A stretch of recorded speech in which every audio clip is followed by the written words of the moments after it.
ਸਤਿ ਸ਼੍ਰੀ ਅਕਾਲ ਦੋਸਤੋ, ਸਾਡਾ YouTube ਚੈਨਲ ਦੇਖਣ ਵਾਲਿਆਂ ਨੂੰ ਸਭ ਤੋਂ ਪਹਿਲਾਂ ਸਤਿ ਸ਼੍ਰੀ ਅਕਾਲ।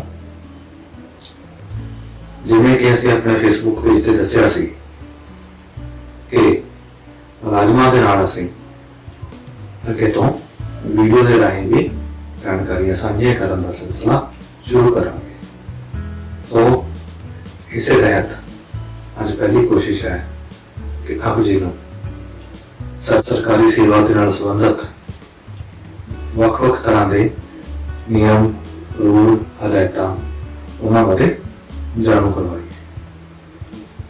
ਤਾਂ ਉਹ ਜਾਣਕਾਰੀਆਂ ਸਾਂਝੀਆਂ ਕਰਨ ਤੋਂ ਪਹਿਲਾਂ ਕੁਝ ਗੱਲਾਂ ਨੇ ਜਿਹੜੀਆਂ ਸਾਂਝੀਆਂ ਕਰਨੀਆਂ ਬਹੁਤ ਜ਼ਰੂਰੀ ਨੇ। ਉਹਨਾਂ ਗੱਲਾਂ ਦੇ ਵਿੱਚੋਂ ਸਭ ਤੋਂ ਮਹੱਤਵਪੂਰਨ ਗੱਲ ਇਹ ਹੈ ਕਿ ਇਸ ਵੀਡੀਓ ਦੇ ਮਾਧਿਅਮ ਦੇ ਰਾਹੀਂ ਅਸੀਂ ਜੋ ਤੁਹਾਡੇ ਨਾਲ ਜਾਣਕਾਰੀ ਸਾਂਝੀ ਕਰਨ ਜਾ ਰਹੇ ਹਾਂ, ਉਹਨਾਂ ਜਾਣਕਾਰੀਆਂ ਨੂੰ ਸੌਖੇ ਸ਼ਬਦਾਂ ਦੇ ਵਿੱਚ ਸਮਝਾਉਣ ਦੀ ਕੋਸ਼ਿਸ਼ ਕੀਤੀ ਜਾਵੇ। ਕਿਉਂਕਿ ਜਿਹੜੇ ਨਿਯਮ, ਹਦਾਇਤਾਂ, ਗਾਈਡਲਾਈਨਸ ਹੁੰਦੀਆਂ ਨੇ, ਉਹਨਾਂ ਦੀ ਇੱਕ ਆਪਣੀ ਭਾਸ਼ਾ ਹੁੰਦੀ ਹੈ ਜੋ ਕਿ ਹਰ ਇੱਕ ਮੁਲਾਜ਼ਮ ਦੇ ਜਾਂ ਹਰ ਇੱਕ ਵਿਅਕਤੀ ਦੇ ਸਮਝ ਦੇ ਵਿੱਚ ਆਸਾਨੀ ਦੇ ਨਾਲ ਨਹੀਂ ਆਉਂਦੀ। ਤਾਂ ਅਸੀਂ ਉਹਨਾਂ ਹੀ ਨਿਯਮ, ਹਦਾਇਤਾਂ, ਉਹਨਾਂ ਦੇ ਵਿੱਚ ਜੋ ਪ੍ਰੋਵੀਜ਼ਨਸ ਨੇ, ਜੋ ਉਪਬੰਧ ਹੈ, ਉਹਨਾਂ ਨੂੰ ਸੌਖਾ ਕਰਕੇ ਤੁਹਾਨੂੰ ਸਮਝਾਉਣ ਦੀ ਕੋਸ਼ਿਸ਼ ਕਰਾਂਗੇ। ਪਰੰਤੂ ਇਹਦੇ ਨਾਲ ਕੀ ਹੁੰਦਾ ਹੈ ਕਿ ਕਈ ਵਾਰ ਕਿਸੇ ਨਿਯਮ, ਹਦਾਇਤਾਂ ਨੂੰ ਸੌਖੀ ਭਾਸ਼ਾ ਦੇ ਵਿੱਚ ਸਮਝਾਉਣ ਦੇ ਲਈ ਜਦੋਂ ਅਸੀਂ ਆਪਣੇ ਸ਼ਬਦਾਂ ਦਾ ਜਾਂ ਆਪਣੀ ਸੌਖੀ ਲੈਂਗੁਏਜ ਦਾ ਇਸਤੇਮਾਲ ਕਰਦੇ ਹਾਂ ਤਾਂ ਉਸ ਦੇ ਨਾਲ ਕਈ ਵਾਰ ਇਹ ਸੰਭਾਵਨਾ ਬਣੀ ਰਹਿੰਦੀ ਹੈ ਕਿ ਜਿਹੜੇ ਉਹ ਨਿਯਮ, ਹਦਾਇਤਾਂ ਨੇ, ਉਹਨਾਂ ਦੀ ਇੰਟਰਪ੍ਰੀਟੇਸ਼ਨ ਆ ਉਹਦੇ ਵਿੱਚ ਫਰਕ ਹੋ ਸਕਦਾ ਵਾ। ਸੋ ਇਸ ਚੀਜ਼ ਦਾ ਬਿਲਕੁਲ ਧਿਆਨ ਰੱਖਿਆ ਜਾਣਾ ਚਾਹੀਦਾ ਹੈ, ਜਾਂ ਇਸ ਚੀਜ਼ ਦਾ ਅਸੀਂ ਬਿਲਕੁਲ ਦਾਅਵਾ ਨਹੀਂ ਕਰਦੇ ਕਿ ਜੇ ਅਸੀਂ ਕਿਸੇ ਰੂਲ, ਹਦਾਇਤ ਨੂੰ ਸੌਖੀ ਭਾਸ਼ਾ ਦੇ ਵਿੱਚ ਸਮਝਾਉਣ ਦੀ ਕੋਸ਼ਿਸ਼ ਕਰਦੇ ਹਾਂ ਤਾਂ ਕਈ ਵਿਅਕਤੀ ਉਸਨੂੰ ਜਾਂ ਉਸਦੀ ਇੰਟਰਪ੍ਰੀਟੇਸ਼ਨ ਦੇ ਵਿੱਚ ਕੁਝ ਕੁ ਫਰਕ ਹੋ ਸਕਦਾ ਹੈ। ਸੋ ਇਸ ਚੀਜ਼ ਤੋਂ ਬਚਣ ਦੇ ਲਈ ਕਿ ਤੁਸੀਂ ਆਪ ਵੀ ਇੱਕ ਵਾਰ ਉਹਨਾਂ ਨਿਯਮਾਂ, ਹਦਾਇਤਾਂ ਨੂੰ ਖੁਦ ਪੜ੍ਹ ਕੇ ਦੇਖੋ।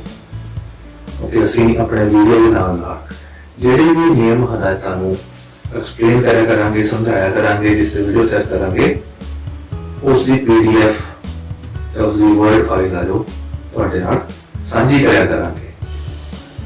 ਸਾਡੀ ਇਹ ਪਹਿਲੀ ਕੋਸ਼ਿਸ਼ ਹੈ ਜਾਂ ਪਹਿਲੀ ਵੀਡੀਓ ਆ ਜਿਹੜੀ ਅਸੀਂ ਤਿਆਰ ਕਰ ਰਹੇ ਹਾਂ। ਇਹਦੇ ਵਿੱਚ ਕਈ ਕਿਸਮ ਦੀਆਂ ਕਮੀਆਂ ਨੇ ਜਾਂ ਖਾਮੀਆਂ ਨੇ, ਉਹ ਜ਼ਰੂਰ ਰਹਿ ਜਾਣਗੀਆਂ ਤੇ ਉਹਨਾਂ ਤੋਂ ਜਾਣੂ ਕਰਵਾਉਣਾ ਤੁਹਾਡਾ ਫਰਜ਼ ਹੈ। ਇਸ ਲਈ ਤੁਸੀਂ ਆਪਣੇ ਵਿਚਾਰ, ਆਪਣੇ ਵਿਊ, ਆਪਣੇ ਸੁਝਾਅ ਸਾਡੇ YouTube ਚੈਨਲ ਦੇ ਇਸ ਵੀਡੀਓ ਦੇ ਕਮੈਂਟ ਵਿੱਚ ਵੀ ਦੇ ਸਕਦੇ ਹੋ, ਜਾਂ ਸਾਂਝਾ ਮੁਲਾਜ਼ਮ ਮੰਚ ਦਾ ਜੋ ਸਾਡਾ ਪੇਜ ਹੈ, Facebook ਪੇਜ ਹੈ, ਉਸ ਤੇ ਵੀ ਆਪਣੇ ਸੁਝਾਅ ਦੇ ਸਕਦੇ ਹੋ। ਸੋ ਇਹਨਾਂ ਕੁ ਦੱਸਦੇ ਹੋਏ ਅੱਜ ਦੇ ਅਸੀਂ ਪਹਿਲਾ ਟੌਪਿਕ ਆ ਜੋ ਸ਼ੁਰੂ ਕਰਨ ਜਾ ਰਹੇ ਹਾਂ।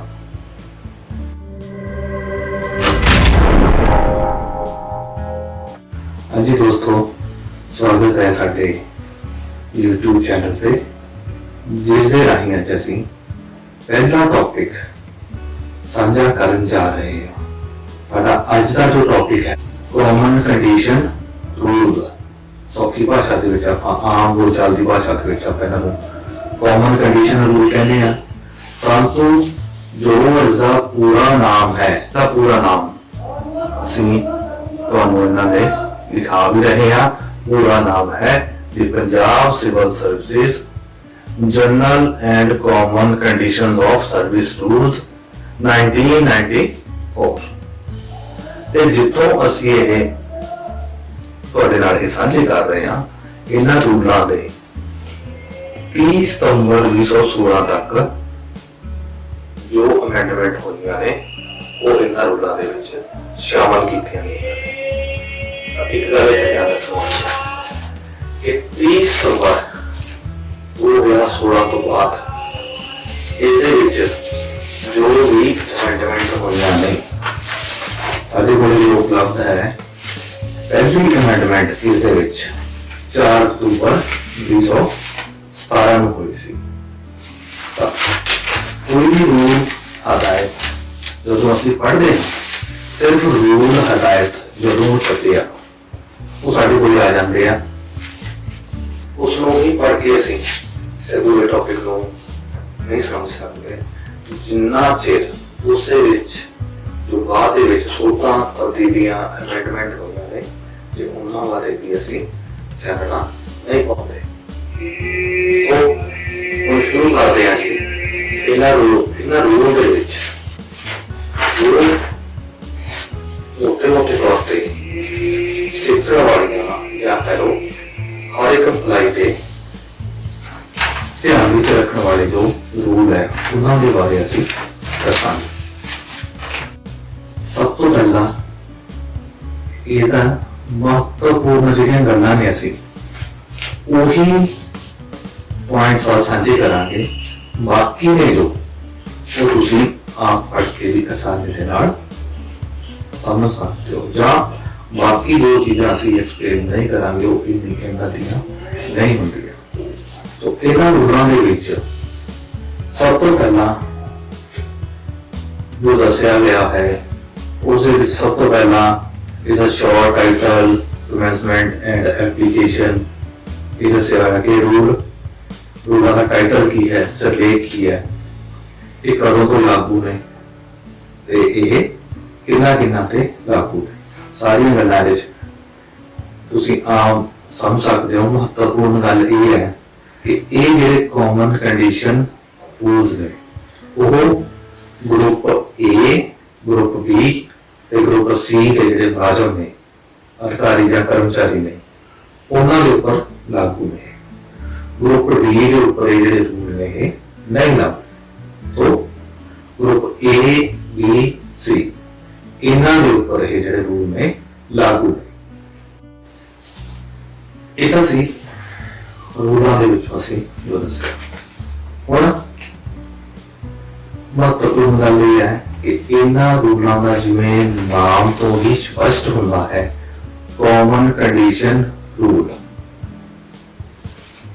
ਇਸ ਦਾ ਮਤਲਬ ਇਹ ਹੈ ਕਿ ਪੰਜਾਬ ਸਰਕਾਰ ਦੇ ਕਿਸੇ ਵੀ ਵਿਭਾਗ, ਕਿਸੇ ਵੀ ਕੇਡਰ, ਕਿਸੇ ਵੀ ਪੋਸਟ ਤੇ ਜੋ ਰੂਲ ਲਾਗੂ ਹੁੰਦੇ ਨੇ, ਕਾਮਨ ਰੂਲ ਨੇ, ਸਭ ਦੇ ਲਈ ਸਾਂਝੇ ਰੂਲ ਨੇ, ਉਹ ਇਹ ਰੂਲ ਨੇ। ਇਹਨਾਂ ਤੋਂ ਇਲਾਵਾ ਕਾਮਨ ਕੰਡੀਸ਼ਨ ਰੂਲ ਤੋਂ ਇਲਾਵਾ ਵੀ ਸਰਵਿਸ ਰੂਲ ਹੁੰਦੇ ਨੇ, ਕਿਉਂਕਿ ਉਹ ਜਿਹੜੇ ਰੂਲ ਨੇ ਉਹ ਹਰੇਕ ਡਿਪਾਰਟਮੈਂਟ ਦੇ ਵਿੱਚ, ਹਰੇਕ ਪੋਸਟ ਦੇ ਲਈ, ਹਰੇਕ ਗਰੁੱਪ ਦੇ ਲਈ, ABC ਦੀ ਗਰੁੱਪ ਆ ਜਿਵੇਂ ਹਰੇਕ ਦੇ ਲਈ ਅਲੱਗ-ਅਲੱਗ ਹੁੰਦੇ ਆ। ਔਰ ਇਹ ਜਿਹੜੇ ਰੂਲ ਨੇ ਇਹ ਹਰੇਕ ਵਿਭਾਗਾਂ ਦੇ ਲਈ ਸਾਂਝੇ ਨੇ, ਚਾਹੇ ਉਹ ਸਿੱਖਿਆ ਵਿਭਾਗ ਦੇ ਟੀਚਰ ਹੋਣ, ਚਾਹੇ ਸਿੱਖਿਆ ਵਿਭਾਗ ਦੇ ਕਲਰਕ, ਸੀਨੀਅਰ ਅਸਿਸਟੈਂਟ ਹੋਣ, ਚਾਹੇ ਸਿਹਤ ਵਿਭਾਗ ਦੇ ਡਾਕਟਰ ਹੋਣ, ਚਾਹੇ ਸਿਹਤ ਵਿਭਾਗ ਦੇ ਦਫ਼ਤਰੀ ਕਰਮਚਾਰੀ ਹੋਣ। ਇਸ ਤੋਂ ਇਲਾਵਾ ਜਿੰਨੇ ਵੀ ਪੰਜਾਬ ਸਰਕਾਰ ਦੇ ਡਿਪਾਰਟਮੈਂਟ ਨੇ, ਜਿਵੇਂ ਟਰਾਂਸਪੋਰਟ ਵਿਭਾਗ, B&R ਜਿਹਨੂੰ PWD ਅਸੀਂ ਕਹਿ ਦਿੰਦੇ ਹਾਂ, ਪੁਲਿਸ ਵਿਭਾਗ, ਉਹ ਸਾਰੇ ਵਿਭਾਗ ਦਾ ਸਾਰਿਆਂ ਦੇ ਉੱਪਰ ਇਹ ਨਿਯਮ ਜਿਹੜੇ ਉਹ ਇੱਕੋ ਤਰ੍ਹਾਂ ਦੇ ਨਾਲ ਲਾਗੂ ਨੇ। ਇਹਨਾਂ ਰੂਲਾਂ ਦੇ ਪਹਿਲਾ ਰੂਲ ਦੇ ਵਿੱਚ ਡੈਫੀਨੇਸ਼ਨਾਂ ਦੱਸੀਆਂ ਗਈਆਂ ਨੇ। ਡੈਫੀਨੇਸ਼ਨਾਂ ਜਿਹੜੀਆਂ ਦੱਸੀਆਂ ਗਈਆਂ ਨੇ ਉਹਨਾਂ ਦੇ ਵਿੱਚ ਅਪਾਇੰਟਿੰਗ ਅਥਾਰਟੀ, ਬੋਰਡ, ਕਮਿਸ਼ਨ, ਇਹਨਾਂ ਦੀ ਪਰਿਭਾਸ਼ਾ ਦੱਸੀ ਗਈ ਹੈ। ਅਪਾਇੰਟਿੰਗ ਅਥਾਰਟੀ ਦੀ ਜਿਹੜੀ ਪਰਿਭਾਸ਼ਾ ਦੇ ਵਿੱਚ ਲਿਖਿਆ, appointing authority means appointing authority specified as such in service rule made under Article 309 of Constitution of India. ਇੱਥੇ ਇਹ ਦੱਸਦੇ ਆ ਕਿ ਹਰੇਕ ਵਿਭਾਗ ਦੀ ਹਰੇਕ ਪੋਸਟ ਦੇ ਸਰਵਿਸ ਰੂਲ ਹੁੰਦੇ ਨੇ, ਆਪਣੇ ਸਰਵਿਸ ਰੂਲ ਇੱਕ ਤਰਤੀਬ ਕਰ ਰਹੇ ਹਨ ਕਾਮਨ ਕੰਡੀਸ਼ਨ ਰੂਲ ਜੋ ਸਾਰਿਆਂ ਦੇ ਉੱਪਰ ਇੱਕ ਸਾਥ ਲਾਗੂ ਨੇ। ਪਰੰਤੂ ਇਹ ਤੋਂ ਇਲਾਵਾ ਉਹ ਰੂਲ ਜਿਹੜੇ ਹਰ ਇੱਕ ਵਿਭਾਗ ਦੀ ਹਰ ਇੱਕ ਪੋਸਟ ਦੇ ਲਈ ਅਲੱਗ-ਅਲੱਗ ਹੁੰਦੇ ਆ। ਹਰੇਕ ਵਿਭਾਗ 'ਚ ਜਿਹੜੀਆਂ ਪੋਸਟਾਂ ਹੁੰਦੀਆਂ ਨੇ ਉਹਨਾਂ ਦੇ ਉੱਪਰ ਇੱਕ ਤਾਂ ਕਾਮਨ ਕੰਡੀਸ਼ਨ ਰੂਲ ਨੇ ਜਿਹੜੇ ਉਹ ਲਾਗੂ ਹੁੰਦੇ ਆ। ਕਾਮਨ ਕੰਡੀਸ਼ਨ ਰੂਲ ਤੋਂ ਇਲਾਵਾ ਹਰੇਕ ਵਿਭਾਗ ਦੇ ਆਪਣੇ ਆਪਣੇ ਰੂਲ ਵੀ ਹੁੰਦੇ ਨੇ। ਜਿਵੇਂ ਸਿਹਤ ਵਿਭਾਗ ਦੇ ਵਿੱਚ ਕਿਸੇ ਨੇ ਡਾਕਟਰ ਦੀ ਪੋਸਟ ਦੇ ਉੱਪਰ ਭਰਤੀ ਹੋਣਾ ਹੈ, ਅਪਾਇੰਟ ਹੋਣਾ ਹੈ, ਉਸਦੀ ਕੁਆਲੀਫਿਕੇਸ਼ਨ ਅਲੱਗ ਹੋਵੇਗੀ। ਕਿਸੇ ਨੇ ਸਿੱਖਿਆ ਵਿਭਾਗ ਦੇ ਵਿੱਚ ਟੀਚਰ ਦੀ ਪੋਸਟ ਤੇ ਲੱਗਣਾ, टीचर की पोस्ट भी एटीटी टीचर की अलग पोस्ट है, प्राइमरी ग्रेड आ जाती है। सीनियर सेकेंडरी ग्रेड ਦੇ ਵਿੱਚ ਲੈਕਚਰਰ ਦੀ ਪੋਸਟ ਆ ਜਾਂਦੀ ਹੈ ਜਾਂ ਮਾਸਟਰ ਗ੍ਰੇਡ ਦੀ ਪੋਸਟ ਆ ਜਾਂਦੀ ਹੈ। ਉਹਨਾਂ ਦੇ ਲਈ ਕਿੰਨੇ ਪ੍ਰਤੀਸ਼ਤ ਨੰਬਰ ਹੋਣੇ ਜ਼ਰੂਰੀ ਨੇ, ਕੀ ਉਹਨਾਂ ਦੀ ਕੁਆਲੀਫਿਕੇਸ਼ਨ ਹੋਣੀ ਜ਼ਰੂਰੀ ਹੈ, ਉਹ ਜੋ ਹੈ ਉਹ ਸਰਵਿਸ ਰੂਲ ਦੇ ਵਿੱਚ ਦੱਸਿਆ ਗਿਆ ਹੁੰਦਾ ਵਾ। ਉਹ ਹਰ ਇੱਕ ਵਿਭਾਗ ਦੇ group A B C D के या पोस्ट वाइज वो रूल ने ਜਿਹੜੇ ਉਹ ਅਲੱਗ-ਅਲੱਗ ਹੁੰਦੇ ਨੇ। और ਜਿਹੜੇ ਕਾਮਨ ਕੰਡੀਸ਼ਨ ਰੂਲ ਨੇ ਜਿਵੇਂ ਪਹਿਲੇ ਦੱਸਿਆ ਸਾਰਿਆਂ ਦੇ ਉੱਪਰ ਇੱਕ ਸਾਥ ਇੱਕ ਤਰ੍ਹਾਂ ਦੇ ਨਾਲ ਲਾਗੂ ਨੇ। ਇਹਨਾਂ ਪਹਿਲਾਂ ਦੋ ਦੇ ਵਿੱਚ ਜਿਹੜੀਆਂ ਡੈਫੀਨੇਸ਼ਨਾਂ ਦੱਸੀਆਂ ਗਈਆਂ ਨੇ ਉਹਨਾਂ ਨੂੰ ਸਮਝਣ ਦੇ ਵਿੱਚ ਕੋਈ ਪ੍ਰੋਬਲਮ ਨਹੀਂ ਹੋਵੇਗੀ। ਜੇ ਕਿਸੇ ਨੂੰ ਕੋਈ ਕਿਉਰੀ ਹੋਵੇਗੀ ਤਾਂ ਵੀਡੀਓ ਦੇ ਡਿਸਕ੍ਰਿਪਸ਼ਨ ਦੇ ਵਿੱਚ ਕਮੈਂਟ ਦੇ ਵਿੱਚ ਆਪਣਾ ਸਵਾਲ ਆ ਉਹ ਪੁੱਛ ਸਕਦਾ ਵਾ, ਤਾਂ ਅਸੀਂ ਸਾਂਝੀਆਂ ਕਰਾਂਗੇ ਮੋਟੀਆਂ ਗੱਲਾਂ।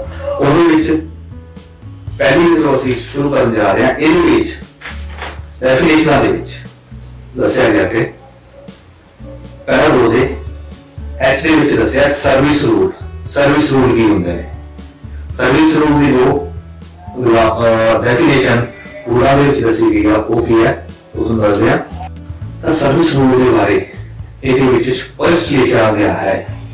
Service rule means service rule made under article 309 of the Constitution of India regulating the recruitment and condition of service other than general and common conditions of service of person appointed to any service or post। इतने clear हो जाता है, इतने नहीं लिखा हुआ। Service rule को भाव है कि वो रूल जो भारतीय संविधान के अनुच्छेद 309 के अधीन किसी असामी ते नियुक्त होने वाले कर्मचारी के लिए जो बनाए गए ने। आगे उन्होंने नाल ही लिखा किसी असामी ते भर्ती होने वाले कर्मचारी के लिए जिवें असीं दस्सिआ रूल दो अलग-अलग आ गए ने। एक तां की आ गए ने recruitment and condition of service other than general and common condition of service. Means service rule का मतलब की है वो रूल जिहड़े general and common condition of service तो इलावा ने वो रूल नूं असीं सर्विस रूल कहांगे। ਤਾਂ ਇਹ ਜਿਹੜੇ ਰੂਲਾਂ ਦੀ ਅਸੀਂ ਗੱਲ ਕਰ ਰਹੇ ਹਾਂ ਇਹ ਕਾਮਨ ਕੰਡੀਸ਼ਨ ਰੂਲ ਨੇ। ਸਰਵਿਸ ਰੂਲ ਨੇ ਜਿਹੜੇ ਉਹ ਜਿਵੇਂ ਦੱਸਿਆ ਕਿ ਹਰੇਕ ਵਿਭਾਗ ਦੇ ਅਲੱਗ-ਅਲੱਗ ਨੇ। ਉਹ ਸਾਡਾ ਜੋ ਮਕਸਦ ਹੈ ਕਿ ਜਿਹੜੀ ਅਸੀਂ ਜਾਣਕਾਰੀ ਦੇਣੀ ਹੈ ਉਹ ਵੱਧ ਤੋਂ ਵੱਧ ਮੁਲਾਜ਼ਮਾਂ ਦੇ ਲਈ ਲਾਹੇਵੰਦ ਹੋਵੇ। ਇਸ ਲਈ ਸਰਵਿਸ ਰੂਲ ਅਸੀਂ ਹਰੇਕ ਡਿਪਾਰਟਮੈਂਟ ਦੇ ਜੋ ਉਹਨਾਂ ਬਾਰੇ ਇੱਥੇ ਅਸੀਂ ਗੱਲ ਨਹੀਂ ਕਰਾਂਗੇ।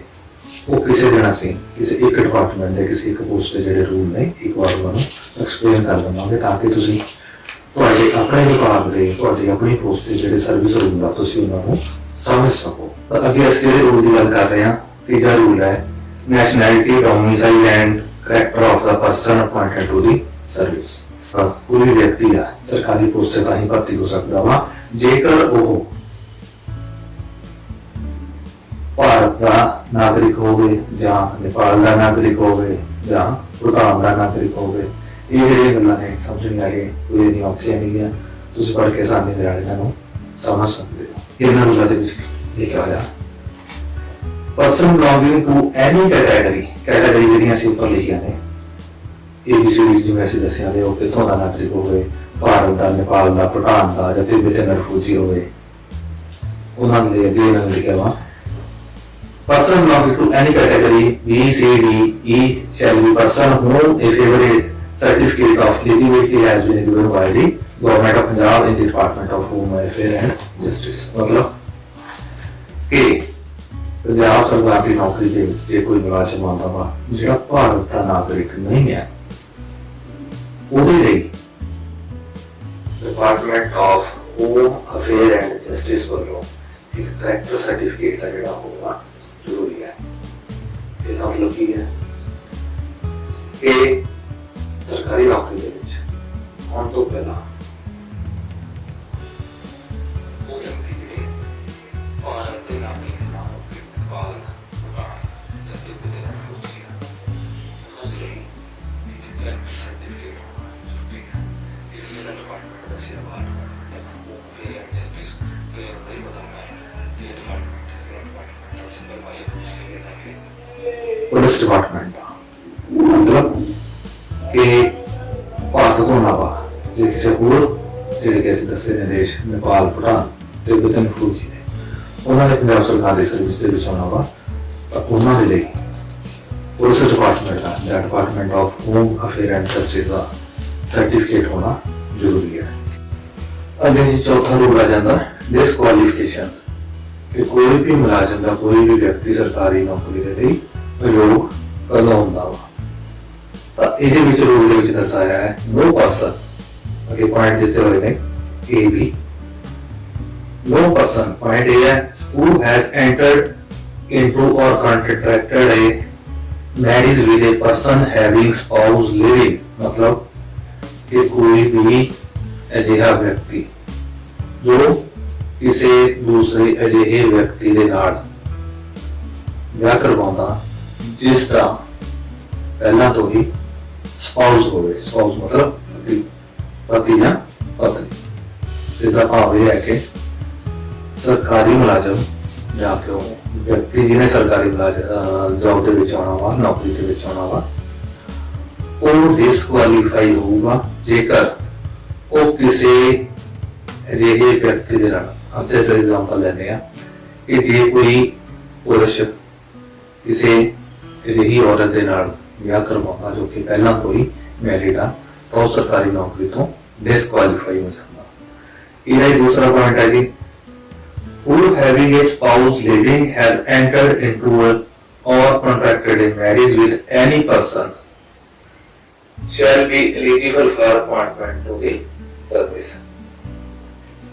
ਇਹਦਾ ਭਾਵ ਇਹ ਹੈ ਕਿ ਜੇਕਰ ਕੋਈ ਵਿਅਕਤੀ ਜਿਸ ਦਾ ਪਹਿਲਾਂ ਤੋਂ ਹੀ ਪਤੀ ਜਾਂ ਪਤਨੀ ਹੈ, ਪਹਿਲਾ ਪਤੀ ਜਾਂ ਪਤਨੀ ਹੋਣ ਦੇ ਬਾਵਜੂਦ ਉਹ ਦੂਸਰਾ ਵਿਆਹ ਕਰਵਾਉਂਦਾ ਹੈ ਜਾਂ ਵਿਆਹ ਕਰਵਾਉਣ ਦਾ ਐਗਰੀਮੈਂਟ ਕਰਦਾ ਹੈ, ਤਾਂ ਵੀ ਉਹ ਸਰਕਾਰੀ ਸੇਵਾ ਤੋਂ ਡਿਸਕੁਆਲੀਫਾਈ ਹੋ ਜਾਂਦਾ। ਤਾਂ ਇੱਥੇ ਦੋਨੋਂ ਪੁਆਇੰਟ ਨੇ ਜਿਹੜੇ ਉਹ ਕਲੀਅਰ ਕਰ ਦਿੱਤੇ ਗਏ। ਇਹਦੇ ਨਾਲ ਹੀ ਅੱਗੇ ਇਹਨਾਂ ਨੇ ਇਹ ਵੀ ਦਿੱਤਾ ਆ ਕਿ ਜੇਕਰ ਕਿਸੇ ਵਿਅਕਤੀ ਤੇ ਕੋਈ ਇਸ ਤਰ੍ਹਾਂ ਦਾ ਪਰਸਨਲ ਲਾ ਮੀਨਸ ਕੋਈ ਐਜਾ ਕਾਨੂੰਨ ਉਹਦੇ ਤੇ ਲਾਗੂ ਹੁੰਦਾ ਜਿਹਦੇ ਵਿੱਚ ਉਹਨੂੰ ਇਹ ਪਰਮਿਸ਼ਨ ਹੁੰਦੀ ਹੈ ਜਾਂ ਕੁਝ ਇਹੋ ਜਿਹੇ ਹਾਲਾਤ ਨੇ ਜਿਹਦੇ ਉਹ ਦੂਸਰੀ ਮੈਰਿਜ ਕਰਵਾ ਸਕਦਾ ਹੋਵੇ, ਤਾਂ ਉੱਥੇ ਗਵਰਨਮੈਂਟ ਇਹਨਾਂ ਨੂੰ ਰਿਲੈਕਸੇਸ਼ਨ ਵੀ ਦੇ ਸਕਦੀ ਹੈ। ਅਗਲਾ ਜੋ ਰੂਲ ਹੈ ਉਹ ਏਜ ਦੇ ਬਾਰੇ ਹੈ ਕਿ ਸਰਕਾਰੀ ਇਬਾਦਤ ਵਿੱਚ ਆਉਣ ਦੇ ਲਈ ਘੱਟੋ ਘੱਟ ਉਮਰ ਕਿੰਨੀ ਹੈ ਤੇ ਵੱਧ ਤੋਂ ਵੱਧ ਉਮਰ ਕਿੰਨੀ ਹੈ। ਘੱਟੋ ਘੱਟ ਸਰਕਾਰੀ ਸੇਵਾ ਚ ਆਉਣ ਲਈ ਉਮਰ 18 ਸਾਲ ਹੈ। ਵੱਧ ਤੋਂ ਵੱਧ ਜੋ ਉਮਰ ਹੈ, ਵੱਧ ਤੋਂ ਵੱਧ ਜਿਹੜੀ ਉਮਰ ਇਹਦੇ ਚ ਦਰਸਾਈ ਗਈ ਹੈ ਉਹ 37 ਸਾਲ ਹੈ। ਤੇ ਇਹ ਜਿਹੜਾ ਰੂਲ ਆ ਇਹਦੇ ਵਿੱਚ ਟਾਈਮ ਟੂ ਟਾਈਮ ਜਿਹੜੀ ਗਵਰਨਮੈਂਟ ਆ ਉਹ ਅਮੈਂਡਮੈਂਟ ਕਰਦੀ ਰਹਿੰਦੀ ਹੈ। ਤਾਂ ਇਹਦੇ ਲਈ ਇਸ ਰੂਲ ਦੇ ਲਈ ਲੇਟੈਸਟ ਜਿਹੜੀਆਂ ਗਵਰਨਮੈਂਟ ਦੇ ਗਾਈਡਲਾਈਨਸ ਨੇ ਉਹ ਉਹਨਾਂ ਨੂੰ ਧਿਆਨ ਦੇ ਵਿੱਚ ਰੱਖਣਾ ਜ਼ਰੂਰੀ ਹੈ। अगला रूल है जो रूल 5 का ही पार्ट ए है इनक्रीज इन दी अपर एज लिमिट। ਇਹਦੇ ਵਿੱਚ ਵੀ ਦੱਸਿਆ ਕਿ ਗਵਰਨਮੈਂਟ ਤੇ ਜਿਹੜੀ ਅਪਰ ਏਜ ਲਿਮਿਟ ਆ ਲਾ ਸਕਦੀ ਹੈ। ਤਾਂ ਇਹ ਜਿਹੜੇ ਰੂਲ ਨੇ ਇਹ ਕੋਈ ਜ਼ਿਆਦਾ ਸਮਝਣ ਕੋਈ ਔਖੇ ਨਹੀਂ ਹੈ। ਅੱਗੇ ਆ ਜਾਂਦੀ ਹੈ ਜੀ ਕੁਆਲੀਫਿਕੇਸ਼ਨ। ਹਾਂਜੀ ਜਿਹੜੀ ਕੁਆਲੀਫਿਕੇਸ਼ਨ ਹੈ ਕੁਆਲੀਫਿਕੇਸ਼ਨ ਦੇ ਬਾਰੇ ਇਹਦੇ ਵਿੱਚ ਆ ਜੋ ਜ਼ਿਕਰ ਨਹੀਂ ਕੀਤਾ ਗਿਆ। ਕਿਉਂ? ਕਿਉਂਕਿ ਆਪਾਂ ਪਹਿਲਾਂ ਵੀ ਗੱਲ ਕੀਤੀ ਹੈ ਕਿ ਜਿਹੜੇ ਕਿਸੇ ਵੀ ਡਿਪਾਰਟਮੈਂਟ ਤੇ ਕਿਸੇ ਪੋਸਟ ਤੇ ਜਿਹੜੇ ਸਰਵਿਸ ਰੂਲ ਹੁੰਦੇ ਆ ਕਈ ਗੱਲਾਂ ਦਾ ਉਹਨਾਂ ਦੇ ਵਿੱਚ ਜ਼ਿਕਰ ਕੀਤਾ ਹੁੰਦਾ। ਜਿਵੇਂ ਕਿਸੇ ਪੋਸਟ ਲਈ ਐਜੂਕੇਸ਼ਨਲ ਕੁਆਲੀਫਿਕੇਸ਼ਨ ਕੀ ਹੈ ਉਹ ਸੰਬੰਧਿਤ ਵਿਭਾਗ ਦੇ ਸੰਬੰਧਿਤ ਪੋਸਟ ਦੇ ਸੰਬੰਧਿਤ ਕਾਰਜਾਂ ਤੇ ਜੋ ਸਰਵਿਸ ਰੂਲ ਨੇ ਉਹਨਾਂ ਨੂੰ ਲਿਖਣਾ ਪਏਗਾ। ਇਹਦੇ ਫਿਰ ਐਗਜ਼ਾਮਪਲ ਆ ਜਾਂਦੀ ਹੈ ਕਿ ਜਿਵੇਂ ਕੋਈ ਸਿਹਤ ਵਿਭਾਗ ਦੇ ਵਿੱਚ ਕੋਈ ਡਾਕਟਰ ਆ ਉਹਦੀ ਕੁਆਲੀਫਿਕੇਸ਼ਨ ਅਲੱਗ ਹੋਏਗੀ। PWD B&R ਜਿਹਨੂੰ ਆਪਾਂ ਲੋਕ ਨਿਰਮਾਣ ਵਿਭਾਗ ਕਹਿ ਦਿੰਦੇ ਆ ਉਹਨਾਂ ਦੇ ਵਿੱਚ ਜੂਨੀਅਰ ਇੰਜੀਨੀਅਰ ਐਕਸੀਅਲ ਵਗੈਰਾ ਜਾਂ ਕੁਛ ਵੀ ਆ ਉਹਨਾਂ ਦੀਆਂ ਕੁਆਲੀਫਿਕੇਸ਼ਨ ਅਲੱਗ ਹੈ। ਸਿੱਖਿਆ ਵਿਭਾਗ ਦੇ ਵਿੱਚ ਜੇ ਕੋਈ ਟੀਚਰ ਲੱਗਦਾ ਤਾਂ ਉਹਨਾਂ ਦੀ ਕੁਆਲੀਫਿਕੇਸ਼ਨ ਅਲੱਗ ਹੈ। ਹਾਇਰ ਐਜੂਕੇਸ਼ਨ ਡਿਪਾਰਟਮੈਂਟ ਦੇ ਵਿੱਚ ਕਾਲਜ ਦੇ ਵਿੱਚ ਜਿਹੜੇ ਪ੍ਰੋਫੈਸਰ ਲੱਗਦੇ ਆ ਉਹਨਾਂ ਦੀ ਕੁਆਲੀਫਿਕੇਸ਼ਨ ਅਲੱਗ ਆ। ਤਾਂ ਇਹਦੇ ਲਈ ਕੁਆਲੀਫਿਕੇਸ਼ਨ ਦੇ ਲਈ ਕਾਮਨ ਕੰਡੀਸ਼ਨ ਰੂਲ ਨੇ ਜੋ ਅਸੀਂ ਉਹਨਾਂ ਦੇ ਨਾਲ ਜੋ ਡਿਪਾਰਟਮੈਂਟ ਦੇ ਸਰਵਿਸ ਰੂਲ ਆ ਉਹ ਦੇਖਣੇ ਆ। ਉਹਨਾਂ ਦੇ ਵਿੱਚ ਜਿਹੜੀ ਸਾਰੀ ਕੁਆਲੀਫਿਕੇਸ਼ਨ ਆ ਉਹ ਦੱਸੀ ਗਈ ਹੋਊਗੀ। ਅਗਲਾ ਰੂਲ ਸਾਡੇ ਕੋਲ ਆ ਜਾਂਦਾ ਜੀ ਪਰਮਿਸ਼ਨ। ਇਹਨਾਂ ਰੂਲਾਂ ਦਾ ਜਿਵੇਂ ਰੂਲ ਹੁਣ ਤੱਕ ਅਸੀਂ ਦੇਖਿਆ ਉਹਨਾਂ ਦੇ ਵਿੱਚੋਂ ਸਭ ਤੋਂ ਜਿਹੜਾ ਮਹੱਤਵਪੂਰਨ ਤੇ ਸਭ ਤੋਂ ਸਮਝਣ ਵਾਲਾ ਜਿਹੜਾ ਰੂਲ ਹੈ ਉਹ ਪਰਮਿਸ਼ਨ ਰੂਲ ਹੈ। ਕਿਉਂਕਿ ਇਹ ਰੂਲ ਦੇ ਬਾਰੇ ਜ਼ਿਆਦਾਤਰ ਐਮਪਲਾਈਜ਼ ਨੂੰ ਜਾਣਕਾਰੀ ਨਹੀਂ ਹੈ। ਅਸੀਂ ਆਪਣੇ ਫੇਸਬੁੱਕ ਗਰੁੱਪ ਤੇ ਵੀ ਦੇਖਿਆ ਕਿ ਐਮਪਲਾਈ ਬਾਰ-ਬਾਰ ਪੋਸਟਾਂ ਪਾ ਕੇ ਜਾਂ ਕਮੈਂਟ ਕਰਕੇ ਪੁੱਛਦੇ ਰਹਿੰਦੇ ਆ ਕਿ ਜਿਹੜਾ ਪ੍ਰੋਬੇਸ਼ਨ ਪੀਰੀਅਡ ਆ ਕਿ ਛੁੱਟੀ ਲੈਣ ਦੇ ਨਾਲ ਪ੍ਰੋਬੇਸ਼ਨ ਪੀਰੀਅਡ ਐਕਸਟੈਂਡ ਹੋ ਜਾਂਦਾ, ਕਮਾਈ ਛੁੱਟੀ ਦੇ ਨਾਲ ਐਕਸਟੈਂਡ ਹੁੰਦਾ ਜਾਂ ਨਹੀਂ ਹੁੰਦਾ, ਬਿਨਾਂ ਤਨਖਾਹ ਛੁੱਟੀ ਵਿਦਆਊਟ ਪੇ ਲੀਵ ਲੈਣ ਦੇ ਨਾਲ, ਐਕਸਟਰਾਆਰਡੀਨਰੀ ਲੀਵ ਲੈਣ ਦੇ ਨਾਲ ਜਾਂ ਮੈਡੀਕਲ ਲੀਵ ਲੈਣ ਦੇ ਨਾਲ ਜਿਹੜਾ ਪ੍ਰੋਬੇਸ਼ਨ ਆ ਉਹ ਐਕਸਟੈਂਡ ਹੁੰਦਾ ਜਾਂ ਨਹੀਂ। ਤਾਂ ਇਹਦੇ ਬਾਰੇ ਜਿਹੜੀ ਜਾਣਕਾਰੀ ਹੈ ਕਦੋਂ ਪ੍ਰੋਬੇਸ਼ਨ ਐਕਸਟੈਂਡ ਹੋਣਾ ਕਦੋਂ ਨਹੀਂ ਹੋਣਾ ਉਹ ਸਾਰਾ ਰੂਲ 7 ਦੇ ਵਿੱਚ ਦਰਸਾਇਆ ਗਿਆ। ਇਹ ਕੱਲੀ ਲਾਈਨ ਆ ਜਿਹੜੀ ਪੜ੍ਹ ਕੇ ਅਸੀਂ ਇਹਨੂੰ ਆਸਾਨੀ ਦੇ ਨਾਲ ਸਮਝ ਸਕਦੇ ਹਾਂ। ਧਿਆਨ ਨਾਲ ਪੜ੍ਹ ਕੇ ਕੱਲਾ ਪੁਆਇੰਟ ਆ ਜਿਹੜਾ ਉਹ ਕਲੀਅਰ ਹੋ ਸਕਦਾ ਹੈ। ਹਾਂਜੀ ਹੁਣ ਇਹ 7ਵੇਂ ਰੂਲ ਦੇ ਵਿੱਚ ਹੈਡਿੰਗ ਹੈ ਦਾ ਪਰਮਿਸ਼ਨ। ਇਹਦਾ ਸਬ ਰੂਲ 1 ਜਾਂ ਕਹਿ ਲਓ ਪੈਰਾ 1 ਦੇ ਵਿੱਚ ਦਰਸਾਇਆ ਗਿਆ A person appointed to any post in the service shall remain on probation for a period of 3 years if recruited by the direct appointment and 1 year if appointed otherwise। ਇਹ rule ਇੱਥੇ ਸਮਝਣ ਵਾਲੀ ਗੱਲ ਕੀ ਹੈ ਕਿ ਵੀ ਜਦੋਂ ਕੋਈ ਨੌਕਰੀ ਵਿੱਚ ਨਵਾਂ ਆਉਂਦਾ ਵਾ ਉਹਦਾ ਪ੍ਰੋਬੇਸ਼ਨ ਪੀਰੀਅਡ ਹੈ ਜਿਹੜਾ ਉਹ 3 ਸਾਲ ਦਾ ਹੋਵੇਗਾ। ਇਹਦਾ ਇਹ ਕਲੀਅਰ ਲਿਖਿਆ ਪਿਆ। ਅੱਗੇ ਲਿਖਿਆ if recruited by the department ਇਹਦਾ ਲਿਖਣਾ ਖਤਮ ਹੋ ਗਿਆ ਅੱਗੇ and 1 year if appointed otherwise। ਇਹਦੇ ਬਾਰੇ ਜ਼ਿਆਦਾ ਤੁਹਾਨੂੰ ਜਿਹੜੀ ਕਨਫਿਊਜ਼ਨ ਆ ਹੋ ਸਕਦੀ ਹੈ। ਜਿਹੜੀ ਭਰਤੀ ਆ ਜਾਂ ਕਿ ਅਪਾਇੰਟਮੈਂਟ ਦਾ ਹੋਰ ਕਿਹੜੇ ਤਰੀਕੇ ਨਾਲ ਹੋ ਸਕਦੀ ਹੈ। ਭਰਤੀ ਹੈ ਜਿਹੜੀ 2 ਤਰ੍ਹਾਂ ਦੀ ਹੁੰਦੀ ਹੈ। ਇੱਕ ਹੁੰਦੀ ਆ ਡਾਇਰੈਕਟ ਅਪਾਇੰਟਮੈਂਟ ਜਿਹਨੂੰ ਅਸੀਂ ਸਿੱਧੀ ਭਰਤੀ ਕਹਿੰਦੇ ਆ। ਦੂਸਰੀ ਹੁੰਦੀ ਹੈ ਪ੍ਰਮੋਸ਼ਨ ਦੇ ਰਾਹੀਂ। ਇੱਥੇ ਜਿਹੜਾ ਵਰਡ ਲਿਖਿਆ ਵਾ if appointed otherwise ਇਸ ਦਾ ਮਤਲਬ ਇਹੀ ਹੈ ਕਿ ਕੋਈ ਬੰਦਾ ਜਦੋਂ ਪ੍ਰਮੋਟ ਹੋ ਕੇ ਜਾਂ ट्रांसफर होकर किसी पोस्ट पे आता है तो उदों का जो प्रोविजन पीरियड आ वो 1 साल का होगा। जी भर्ती है वो ਕਿੰਨੇ ਤਰ੍ਹਾਂ ਦੀ ਹੁੰਦੀ ਹੈ। ਹੁਣ ਇੱਥੇ ਅਸੀਂ कहता एक direct appointment होती है, एक के नाल लिख रहा है if appointed otherwise। direct appointment का मतलब ਜਦੋਂ ਅਸੀਂ ਕੋਈ ਟੈਸਟ ਦੇके, कोई वेटेड टेस्ट हो गया, अच्छा टाइप टेस्ट हो गया, कोई भी क्वालीफाइंग टेस्ट देके भर्ती ਦੇ ਵਿੱਚ ਆਉਂਦੇ ਆ। ਪਹਿਲੀ ਵਾਰ ਜਦੋਂ ਸਾਡੀ ਭਰਤੀ ਹੁੰਦੀ ਆ ਤਾਂ ਉਹਨੂੰ ਅਸੀਂ ਡਾਇਰੈਕਟ ਅਪਾਇੰਟਮੈਂਟ ਕਹਿੰਦੇ ਆ। ਹੁਣ ਇੱਥੇ ਇੱਕ ਪੁਆਇੰਟ ਹੋਰ ਆ ਜਾਂਦਾ ਵਾ, ਜੋ ਜਨਰਲੀ ਜਿਹੜੀ ਕਿਊਰੀ ਆ ਉਹ ਪੁੱਛੀ ਜਾਂਦੀ ਆ ਕਿ ਜੀ ਜਿਹੜਾ ਪ੍ਰੋਬੇਸ਼ਨ ਪੀਰੀਅਡ ਆ, ਪ੍ਰੋਬੇਸ਼ਨ ਪੀਰੀਅਡ ਪਿਛਲੇ ਜੇ 2 ਸਾਲ ਤੋਂ ਵਧਾ ਕੇ 3 ਸਾਲ ਦਾ ਕੀਤਾ ਗਿਆ। ਤਾਂ ਉੱਥੇ ਕਈਆਂ ਦੇ ਇਹ ਸਵਾਲ ਆਉਂਦਾ ਵਾ ਕਿ ਕਈਆਂ ਦਾ ਕਈ ਮੁਲਾਜ਼ਮ ਨੇ ਜਿਹੜੇ ਤਰਸ ਦੇ ਆਧਾਰ ਤੇ ਸਰਕਾਰੀ ਸੇਵਾ ਦੇ ਵਿੱਚ ਆਏ ਹੁੰਦੇ ਆ। ਤਰਸ ਦੇ ਆਧਾਰ ਤੇ ਜਿਹੜੀ ਭਰਤੀ ਹੁੰਦੀ ਹੈ ਉਹ ਵੀ ਡਾਇਰੈਕਟ ਰਿਕਰੂਟਮੈਂਟ ਦਾ ਹੀ ਪਾਰਟ ਆ। ਮਤਲਬ ਕਿ ਜਦੋਂ ਬੰਦਾ ਕਿਸੇ एम्प्लॉय की डेथ हो जाती है तो उसके जो परिवार के डिपेंडेंट फैमिली मैंबर होंगे ने उन्होंने सरकारी नौकरी जो मिलती है वो भी डायरैक्ट रिक्रूटमेंट के ही आती है। एक पॉइंट हो गया कि असी गल की कंपैशनेट अपॉइंटमेंट या तरस दे आधार ये भी अपने आप के पूरा विषय वा। ये असी अलग तरीके का वीडियो आ तैयार करके थोड़ी जानकारी दे रही पोस्ट करांगे। अने ਜਿਹੜੇ ਰੂਲਸ आता है सब रूल एक ਅਸੀਂ ਪੜ੍ਹ ਰਹੇ ਹਾਂ, ਇਹਦੇ ਅਖੀਰਲੇ ਪੁਆਇੰਟ ਦਿੱਤੇ ਹੋਏ ਆ। ਪਹਿਲਾਂ ਆਪਾਂ ਦੇਖਦੇ ਹਾਂ ਕਿ ਜਿਹੜਾ ਸਬ ਰੂਲ ਇੱਕ ਆ ਉਹਦੇ ਵਿੱਚ ਲਿਖਿਆ ਸੀ ਕਿ ਜੇ ਕੋਈ ਵਿਅਕਤੀ ਸਰਕਾਰੀ ਸੇਵਾ ਦੇ ਵਿੱਚ ਆਉਂਦਾ ਉਹਦਾ ਪ੍ਰੋਬੇਸ਼ਨ ਪੀਰੀਅਡ 3 ਸਾਲ ਦਾ ਹੋਊਗਾ, ਡਾਇਰੈਕਟ ਰਿਕਰੂਟਮੈਂਟ ਦੇ ਲਈ 3 ਸਾਲ ਆ। ਜੇ ਕਿਸੇ ਹੋਰ ਤਰ੍ਹਾਂ ਦੇ ਨਾਲ ਉਹ ਪੋਸਟ ਤੇ ਆਉਂਦਾ ਅਦਰਵਾਈਜ਼ ਅਪਾਰਟਮੈਂਟ ਤਾਂ ਉਹਦਾ ਜਿਹੜਾ ਪ੍ਰੋਬੇਸ਼ਨ ਪੀਰੀਅਡ ਆ ਉਹ 1 साल का होगा। आगे इसी पॉइंट में कंटिन्यू किया है, provided that any period after such appointment spent on a deputation on a corresponding और a higher post shall count toward the period of probation.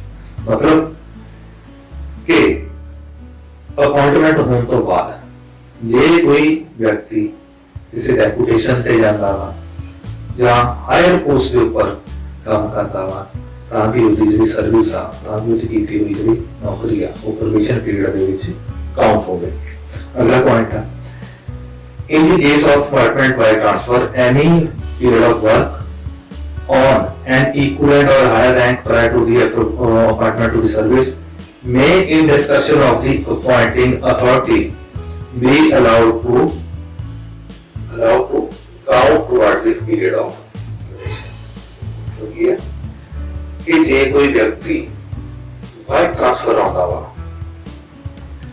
ते वो व्यक्ति ने पुराने डिपार्टमेंट के विच तो ट्रांसफर होके आया वा उत्थे जे उन्हें बड़ी पोस्ट के ऊपर या हायर पोस्ट के ऊपर जे उन्हें काम कीता वा नवी पोस्ट के विच आउण तो पहला ਜਿਹੜੀ अपॉइंटिंग अथॉरिटी आ होती वो पुरानी ਜਿਹੜੀ सर्विस आ उस ਨੂੰ प्रोबेशन पीरियड ਦੇ ਵਿੱਚ काउंट कर सकती है। मतलब जे बाय ट्रांसफर वो किसी भी व्यक्ति जाता था उससे उस व्यक्ति का ट्रांसफर होने के बाद प्रोबेशन पीरियड होता था।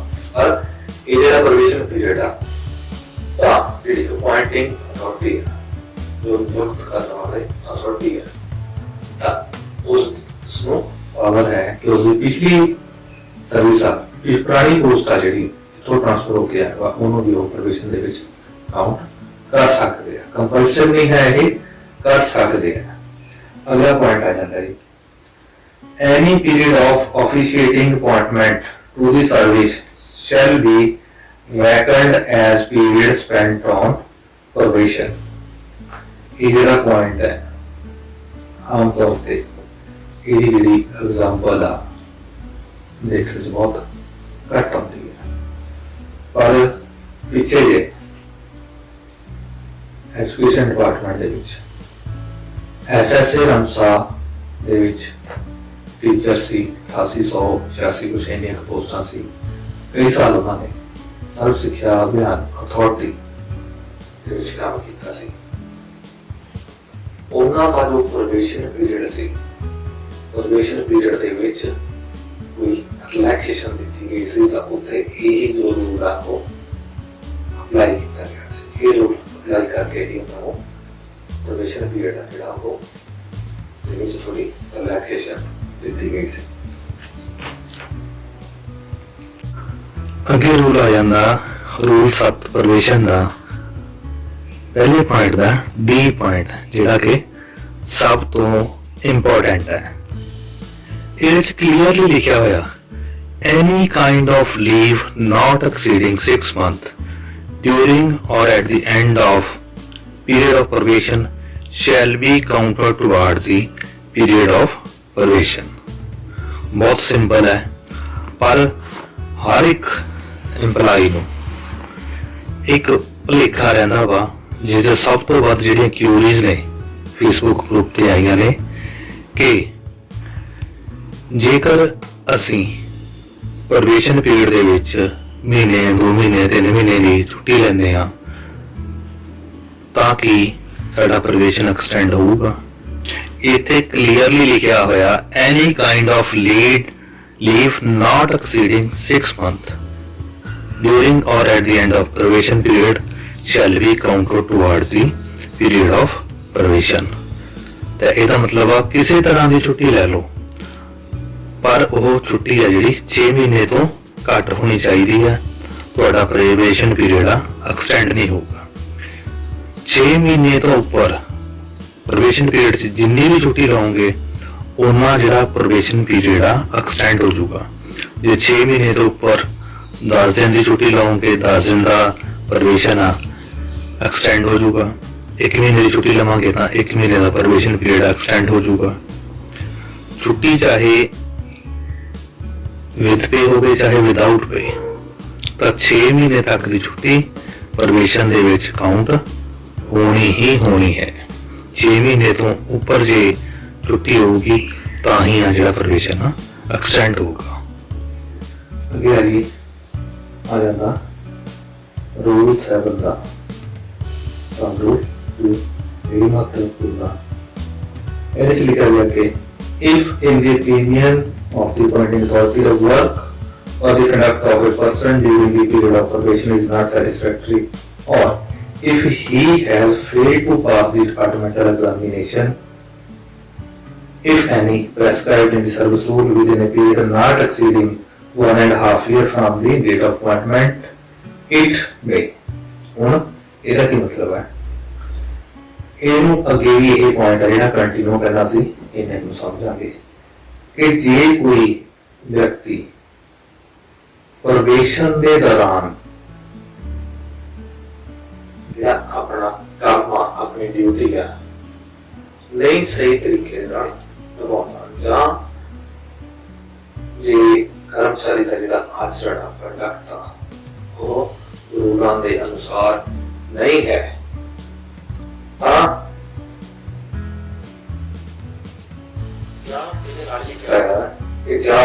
जेकर वो डिपार्टमेंटल एग्जामिनेशन पास नहीं करता इन्हां कंडीशन दे विच होते निभाता है ने कि जे किसी कर्मचारी का काम का मतलब दफ्तर की जिहड़ी ड्यूटी कर रहा है जिहड़ी उन्होंने ड्यूटी दी गई है वो नहीं सही तरीके नाल करता मतलब पॉइंट आ जाता कंडक्ट। कोई व्यक्ति काम तो सही कर रहा पर उसका अपने कलीग्स के नाल अपने ऑफिसर के नाल जिहड़ा कंडक्ट आचरण आ वो सही नहीं है। तो इस तो अलावा जे कोई कर्मचारी डिपार्टमेंटल एग्जामिनेशन जो उसके पास करना है जरूरी है जो पास नहीं करता मतलब सारे इन्हां दे विच जे भी कोई घटना होती है मतलब उसका कंडक्ट ठीक नहीं है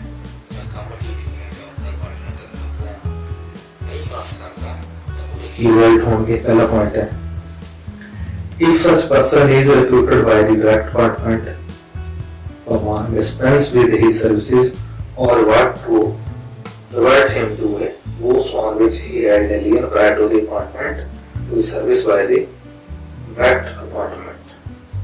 जे वो व्यक्ति सिद्धि भक्ति के राही आया वा हाँ ओदियां जेड़ियां सेवावां ने खत्म कीतियां जा सकदियां।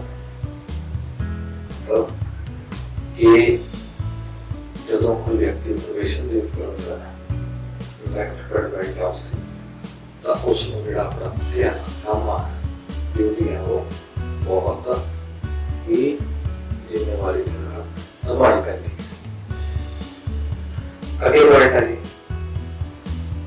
ये पॉइंट रह गया अपना कि जो उसका काम के आचरण सही नहीं होगा तो उसदियां सेवावां खत्म कीतियां जा सकदियां ने, जां उसनूं पुरानी असामी जिस ते उसका लीन है, लीन किहड़ी इस दे विच हुंदा जदों कोई एम्पलाई ट्रांसफर होके नवे डिपार्टमेंट दे विच नवी पोस्ट दे उपर जां उस डिपार्टमेंट दे विच नवी पोस्ट ते जांदा ਤਾਂ ਪੁਰਾਣੀ ਪੋਸਟ ਤੇ ਵਾਪਸ ਜਾਣ ਦਾ ਜਿਹੜਾ ਹੱਕ ਆ ਉਹਨੂੰ ਅਸੀਂ ਲੀਨ ਕਹਿ ਦਿੰਦੇ ਹਾਂ। ਮਤਲਬ ਕਿ ਕੋਈ ਵਿਅਕਤੀ ਆ ਬਾਈ ਟ੍ਰਾਂਸਫਰ ਅਪਾਇੰਟ ਹੋਇਆ ਜਾਂ ਸਿੱਧੀ ਭਰਤੀ ਦੇ ਰਾਹੀਂ ਪ੍ਰੋਪਰ ਚੈਨਲ ਰਾਹੀਂ ਇੱਕ ਪੋਸਟ ਤੋਂ ਦੂਸਰੀ ਪੋਸਟ ਤੇ ਜਾਂ ਇੱਕ ਡਿਪਾਰਟਮੈਂਟ ਦੇ ਵਿੱਚੋਂ ਇੱਕ ਪੋਸਟ ਤੋਂ ਦੂਸਰੇ ਡਿਪਾਰਟਮੈਂਟ ਦੇ ਉੱਪਰ ਕਿਸੇ ਉੱਪਰਲੀ ਅਸਾਮੀ ਤੇ ਜਾਂਦਾ ਤਾਂ ਅਸੀਂ ਉਹਨੂੰ ਕਹਿ ਦਿੰਦੇ ਹਾਂ थ्रू प्रॉपर चैनल अपॉइंटमेंट। कि जे हुण किसी व्यक्ति का काम आचरण जां डिपार्टमेंटल एग्जाम है जिहड़ा क्लीयर नहीं करता, जे तां सीधी भर्ती दे नाल पहली बार उहदी अपॉइंटमेंट हुई है तां उसदियां जिहड़ियां सेवावां ने खत्म हो सकदियां ने। जे सीधी भर्ती तो अलावा उसकी जिहड़ी अपॉइंटमेंट आ तां उसनूं पुरानी जिहड़ी असामी है उसते वापस भेजा जा सकता जिससे ਉਹਦਾ ਲੀਨ हो गया।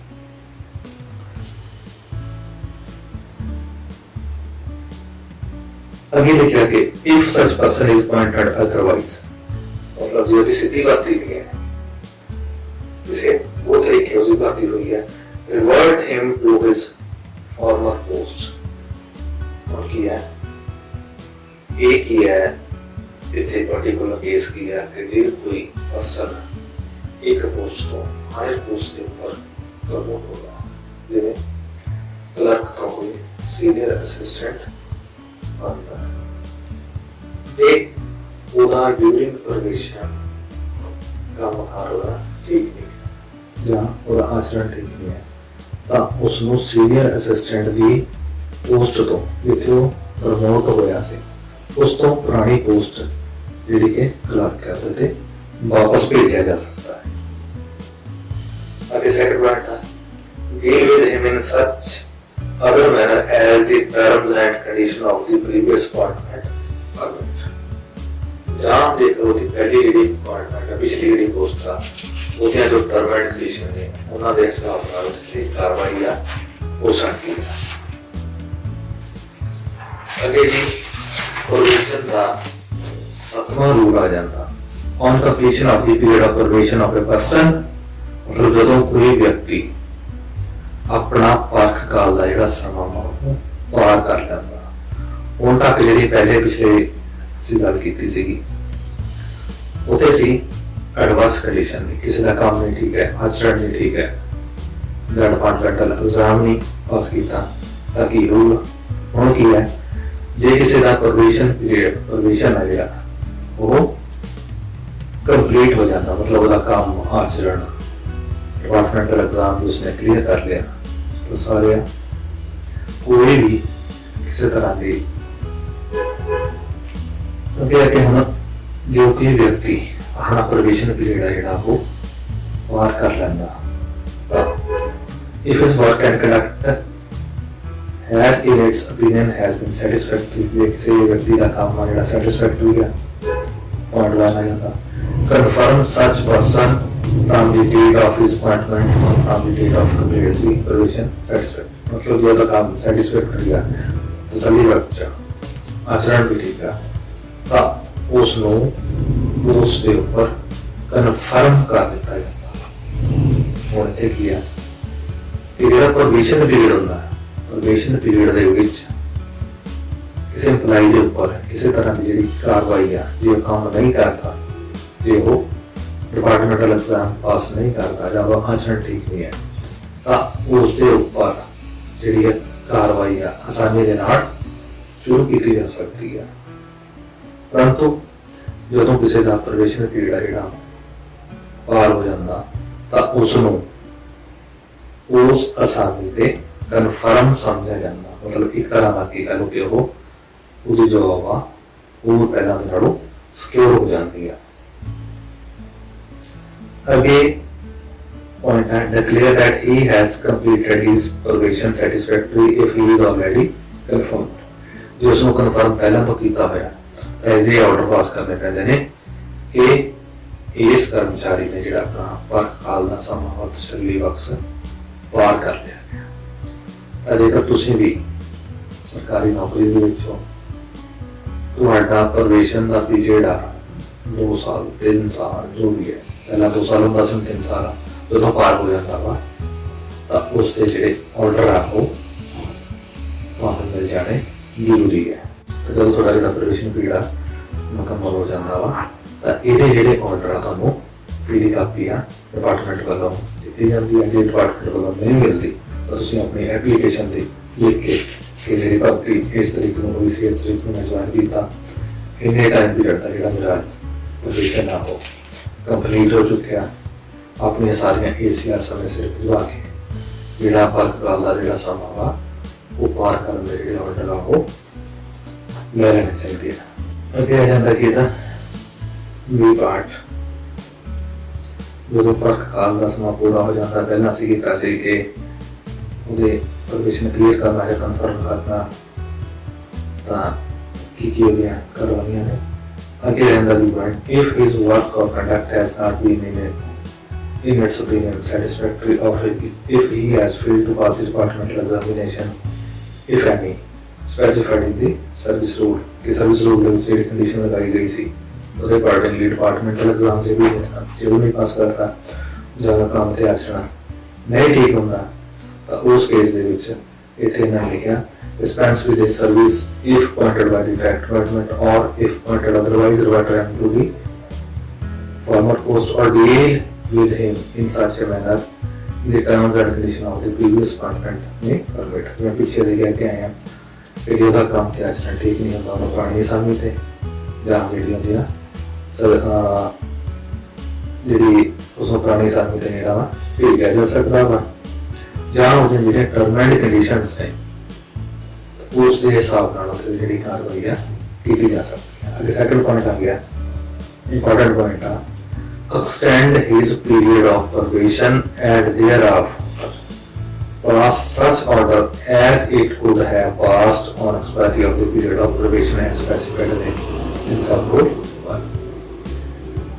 ਇਹ ਜਿਹੜਾ ਵਿਅਕਤੀ ਕਰਮਚਾਰੀ ਹੈ ਜੇ ਉਹਦਾ ਕੰਮ ਆਚਰਣ ਠੀਕ ਨਹੀਂ ਹੁੰਦਾ ਪਹਿਲੇ ਪਾਰਟ ਦੇ ਵਿੱਚ ਉਹਦੀਆਂ ਉਹ ਪੁਰਾਣੀ ਅਸਾਮੀ ਤੇ ਭੇਜ ਸਕਦੇ ਆ ਜਾਂ ਸਰਵਿਸ ਰੂਲ ਦੇ ਵਿੱਚ ਜੋ ਵੀ ਪ੍ਰੋਵੀਜ਼ਨ ਆਉਂਦਾ ਕੋਈ ਕਾਰਵਾਈ ਕਰ ਸਕਦਾ। ਦੂਜਾ ਕੀ ਹੈ, ਦੂਜਾ ਪੁਆਇੰਟ ਕੀ ਹੈ ਕਿ ਉਹਦੇ ਪਰਖ ਕਾਲ ਦੇ ਵਿੱਚ ਜਿਹੜਾ ਵਾਧਾ ਵਾ ਉਹ ਵੀ ਕੀਤਾ ਜਾ ਸਕਦਾ। ਪਰਖ ਕਾਲ ਦੇ ਵਿੱਚ ਵਾਧਾ ਕਿਵੇਂ ਕੀਤਾ ਜਾ ਸਕਦਾ ਕਿ ਜਿਵੇਂ ਫਰਜ਼ ਕਰੋ ਕਿ ਕੋਈ ਨਵੀਂ ਜੌਬ ਦੇ ਵਿੱਚ ਆਇਆ ਵਾ 3 ਸਾਲ ਵਾਲਾ ਉਹਦਾ ਪ੍ਰੋਵੀਜ਼ਨ ਪੀਰੀਅਡ ਸੀ, 3 ਸਾਲ ਦਾ ਜਿਹੜਾ ਉਹਦਾ ਪ੍ਰੋਵੀਜ਼ਨ ਪੀਰੀਅਡ ਆ ਉਹਨੂੰ ਵਧਾ ਕੇ 4 ਸਾਲ ਤੱਕ ਕੀਤਾ ਜਾਂਦਾ। ਮਤਲਬ ਉਹਦਾ ਵੱਧ ਤੋਂ ਵੱਧ 1 ਸਾਲ ਜਿਹੜਾ ਪ੍ਰੋਬੇਸ਼ਨ ਪੀਰੀਅਡ ਆ ਉਹ ਵਧਾਇਆ ਜਾ ਸਕਦਾ। ਇੱਥੇ ਹੁਣ ਇਹ ਜਿਹੜੇ ਰੂਲ ਨੇ ਉਹ ਰੂਲਾਂ ਦੇ ਵਿੱਚ ਇਹ ਜਦੋਂ ਰੂਲ ਪਬਲਿਸ਼ ਹੋਏ ਸੀਗੇ ਛਪੇ ਸੀਗੇ ਉਸ ਸਮੇਂ ਲਿਖਿਆ ਗਿਆ ਸੀ ਕਿ ਜਿਹੜਾ ਪ੍ਰੋਬੇਸ਼ਨ ਪੀਰੀਅਡ ਦਾ 3 ਸਾਲ ਦਾ ਇਹਨੂੰ ਵਧਾ ਕੇ 3 ਸਾਲ ਕੀਤਾ ਜਾਊਗਾ। ਬਾਅਦ ਦੇ ਵਿੱਚ ਜਿਹੜੀ ਅਮੈਂਡਮੈਂਟ ਹੈ ਦੀ ਜਗ੍ਹਾ ਇਹ 4 ਕਰਨਾ ਮਤਲਬ 3 ਸਾਲ ਦਾ ਪ੍ਰੋਬੇਸ਼ਨ ਪੀਰੀਅਡ ਜਦੋਂ ਨਵੀਂ ਭਰਤੀ ਹੁੰਦੀ ਹੈ ਤੇ ਇਹਨੂੰ 1 ਸਾਲ ਹੋਰ ਵਧਾ ਕੇ 4 ਸਾਲ ਤੱਕ ਦਾ ਕੀਤਾ ਜਾਂਦਾ। ਤੇ ਪ੍ਰੋਬੇਸ਼ਨ ਪੀਰੀਅਡ ਕਿਸੇ ਵੀ ਹਾਲਤ ਦੇ ਵਿੱਚ 4 ਸਾਲ ਤੋਂ ਨਹੀਂ ਵੱਧ ਸਕਦਾ। ਅਗਲਾ ਮਹੱਤਵਪੂਰਨ ਰੂਲ ਆ ਜਾਂਦਾ ਜੀ ਸੀਨੀਅਰਟੀ ਦਾ। ਸੀਨੀਅਰਟੀ ਦਾ ਜਿਹੜਾ ਮੈਟਰ ਹੈ ਕਾਫੀ ਗੁੰਝਲਦਾਰ ਮੈਟਰ ਹੈ। ਤਾਂ ਇਹਦੇ ਲਈ ਸੀਨੀਅਰਟੀ ਦੇ ਲਈ ਜਿਹੜੇ कई बार कोर्ट केस होंगे ने जां डिस्प्यूट होंगे या काफ़ी देर तक लटकते रहते हैं। सीनियोरिटी के बारे जो कॉमन कंडीशन रूल के गल की गई है वो मोटे तौर पर सीनियोरिटी को किमें गिणिया जाना वा वो दसिया गया। ये लिखा the seniority interest of the person appointed to the post in each cadre of service shall be determined by the length of continuous service on such post in the cadre of service। मतलब कि किसी भी व्यक्ति की जी seniority है वो length of service के ऊपर डिपेंड करती है। इतने आ जाता पहला पॉइंट है, इतने जो स्ट्रेस दिता वो लेंथ ऑफ सर्विस के ऊपर। अगे आ गया provided that in case of person recruited by the direct recruitment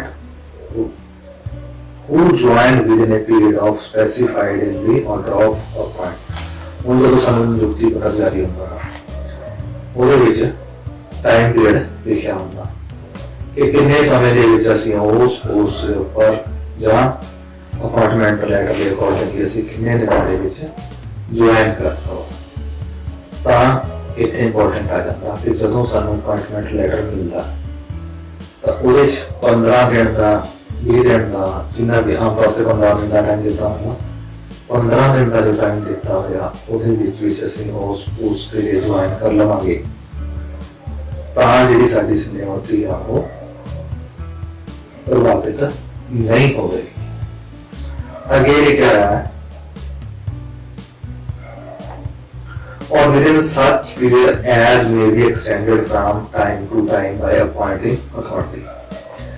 ताकि सानू अपॉइंटमेंट लैटर ਦੇ ਵਿੱਚ ਲਿਖਤਾ कि 15 दिन ਦੇ ਵਿੱਚ ਤੁਸੀਂ पोस्ट ਨੂੰ ज्वाइन करो।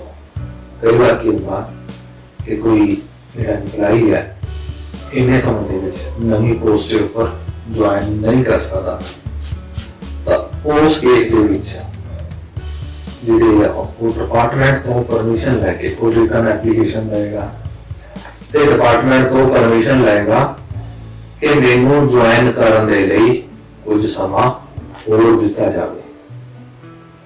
ਇੱਥੇ ਹੁਣ ਐਗਜ਼ਾਮਪਲ ਹੈ ਕੋਈ ਫਰਜ਼ ਕਰ ਲਓ ਕੋਈ ਵਿਅਕਤੀ ਇੱਕ ਡਿਪਾਰਟਮੈਂਟ ਦੇ ਉੱਪਰ ਇੱਕ ਪੋਸਟ ਤੇ ਲੱਗਿਆ ਹੋਇਆ ਹੈ ਉਸ ਦੀ ਸਿਲੈਕਸ਼ਨ ਨਵੇਂ ਡਿਪਾਰਟਮੈਂਟ ਸੇ ਨਵੇਂ ਪੋਸਟ ਤੇ ਹੋ ਜਾਂਦੀ ਹੈ।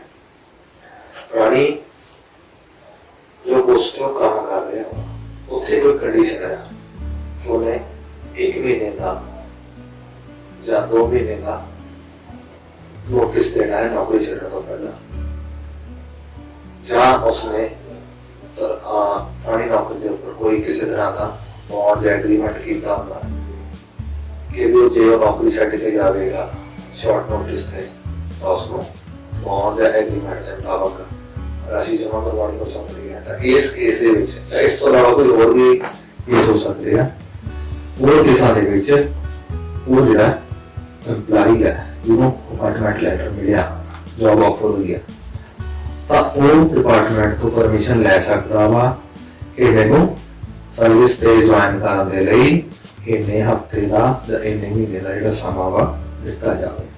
ਹੁਣ ਇੱਥੇ ਲਿਖਿਆ ਹੋਇਆ ਕਿ ਉਹ ਜਿਹੜਾ ਟਾਈਮ ਪੀਰੀਅਡ ਆ ਵੱਧ ਤੋਂ ਵੱਧ 4 ਮਹੀਨੇ ਦਾ ਹੋ ਸਕਦਾ। ਫਰਜ਼ ਕਰ ਲਓ ਕਿਸੇ ਨੂੰ ਅਪਾਇੰਟਮੈਂਟ ਲੈਟਰ ਦਸੰਬਰ ਦੇ ਵਿੱਚ ਇਸ਼ੂ ਹੋਇਆ 31 ਦਸੰਬਰ ਨੂੰ ਤੇ ਉਸ ਨੂੰ ਕਿਹਾ ਗਿਆ ਕਿ ਉਹ 15 ਜਨਵਰੀ ਤੱਕ ਜੁਆਇਨ ਕਰੇ।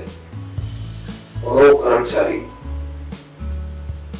इन्ने टाइम पीरियड ਦੇ ਵਿੱਚ ਉਹ ਜੇ ਨਹੀਂ ਜੁਆਇਨ ਕਰ ਪਾਉਂਦਾ ਤਾਂ ਆਪਣੇ ਵੱਲੋਂ ਐਪਲੀਕੇਸ਼ਨ ਲਿਖੇਗਾ 1 ਮਹੀਨੇ ਦਾ ਜਾਂ 2 ਮਹੀਨੇ ਦਾ ਉਹ ਟਾਈਮ ਦੇ ਮੰਗ ਲੈਂਦਾ ਵਾ। 1 ਮਹੀਨੇ ਦਾ 2 ਮਹੀਨੇ ਦਾ ਜਿਹੜਾ ਵੀ ਉਹਨੂੰ ਟਾਈਮ ਮਿਲ ਜਾਂਦਾ ਜੇ ਦਿਨ ਉਸ ਟਾਈਮ ਪੀਰੀਅਡ ਦੇ ਉਹ ਜੁਆਇਨ ਕਰ ਲੈਂਦਾ ਤਾਂ ਅਲੱਗ ਕੇਸ ਹੈ।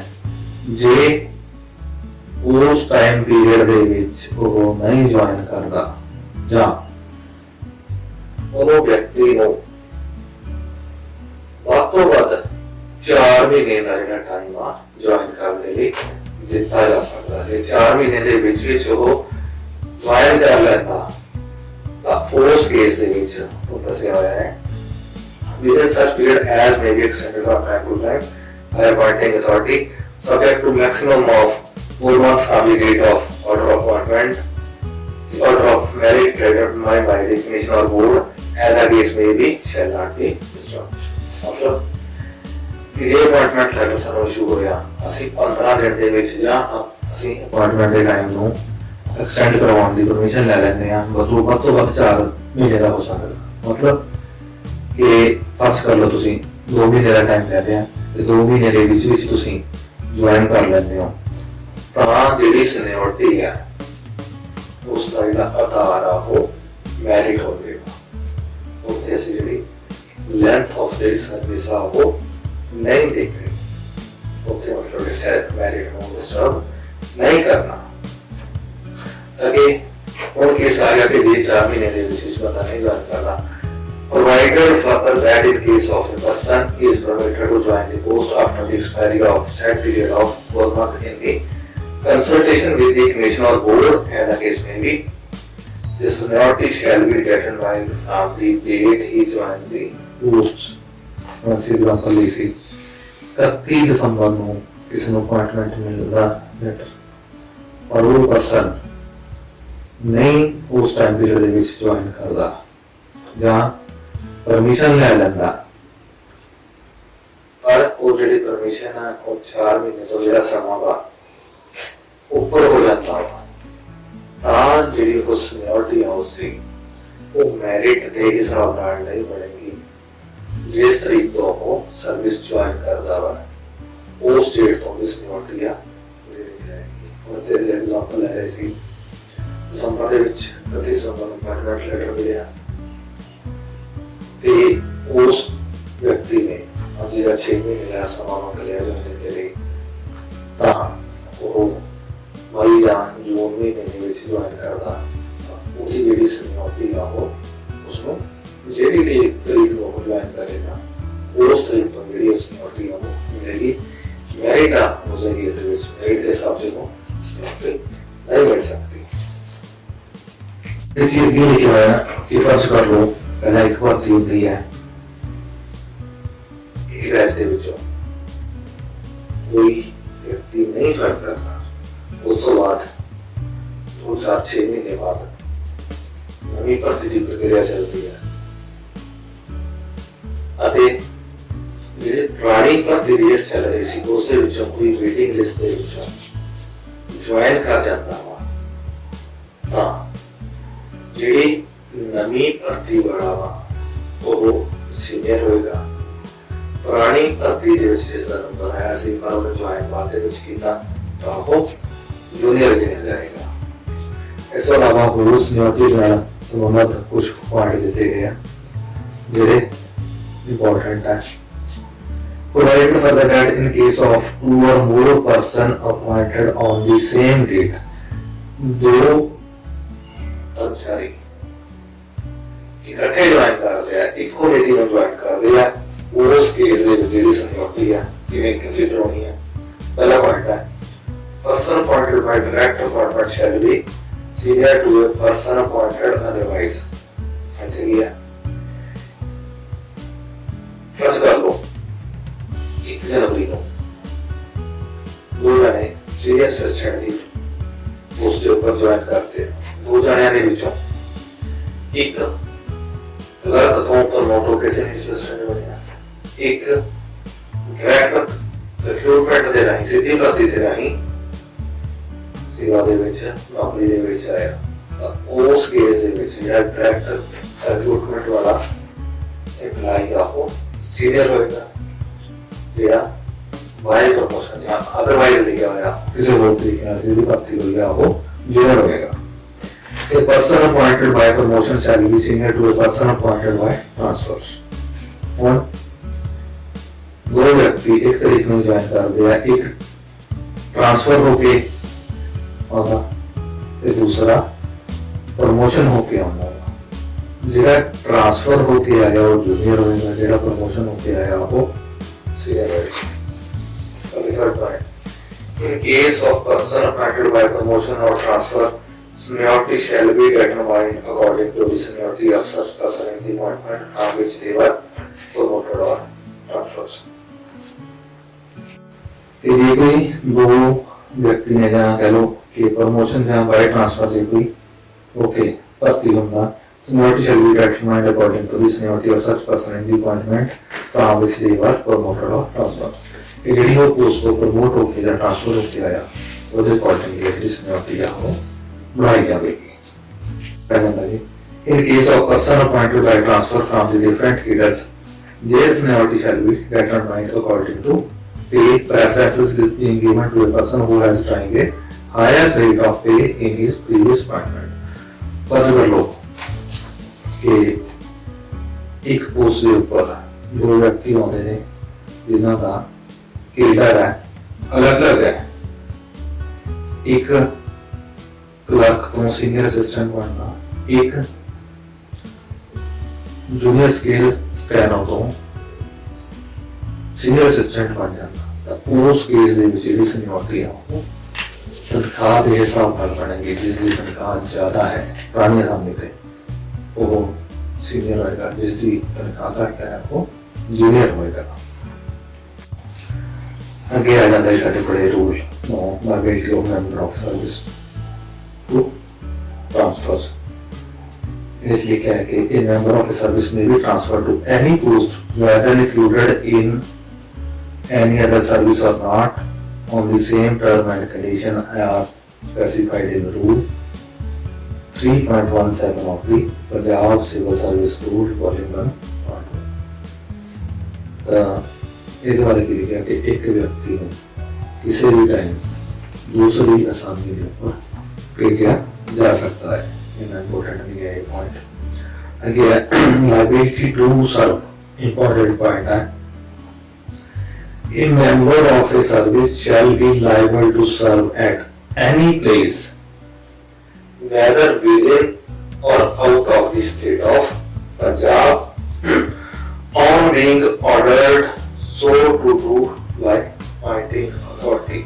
मतलब कि ਅਸੀਂ ਇਹ claim नहीं कर सकते कि सानू इस जगह पे या इस पोस्ट पर ना भेजो। appointing authority है सानू किसी भी जगह पे पोस्टिंग आपको कर सकती है।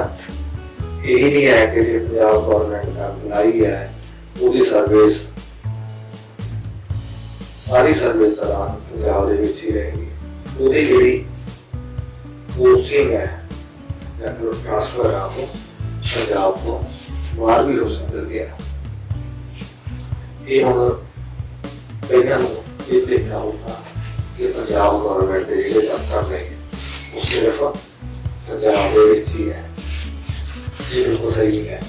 पंजाब गवर्नमेंट के जिहड़े दफ्तर ने पंजाब तो बाहर भी है।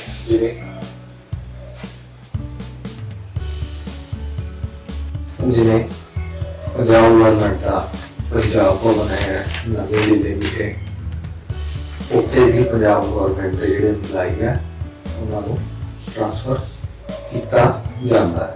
इस तो इलावा कर्मचारी विभाग है, कर्मचारी विभाग जिहड़े कर्मचारी है उन्होंने जिहड़ी पोस्टिंग है पंजाब तो बाद जो भी पंजाब गवर्नमेंट का सर्किट हाउस है उत्थे भी हो जाती है। अगे है जी 11 number rule leave pension and other matters. Leave pension पे ये जिहड़ियां मैटर ने वो कॉमन कंडीशन दे विच नहीं दसाईयां गईयां। ये जिहड़े रूल ने वक्त तो अलग ने, वक्त तो वखरे तौर पर ने। अगे आ जाता है डिसिप्लिन पेनल्टीज एंड अपील्स कि जिहड़े एम्प्लाइज ने उन्होंने पेनल्टीज कदों लगनियां जां अपील एम्प्लाई कदों कर सकदा वा। In the matter of discipline, punishment and appeal, a member of a service shall be governed by the Punjab Civil Service Rules 1970 punishment and appeal rules जिन्होंने लोग कह देते हैं as amended from time to time।